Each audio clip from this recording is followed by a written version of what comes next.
ఆంధ్రప్రదేశ్ రాజకీయాల్లో మరో సంచలన పరిణామం చోటు చేసుకుంది. మాజీ మంత్రి వైసీపీ నేత సీదిరి అప్పలరాజును పోలీసులు అరెస్ట్ చేశారు.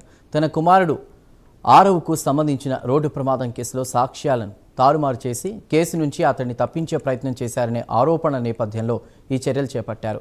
ఆరవ్ స్థానంలో మరో వ్యక్తిని నిందితుడిగా చూపించి జైలుకు పంపే ప్రయత్నం చేశారన్న అభియోగాలతో పోలీసులు కేసు నమోదు చేశారు. ఇప్పటికే ఈ కేసులో సీదిరి కుమారుడు ఆరవ్ రిమాండ్లో ఉండగా విచారణ నిమిత్తం సీదిరి అప్పలరాజును కాశీబుగ్గ పోలీస్ స్టేషన్కు తరలించారు.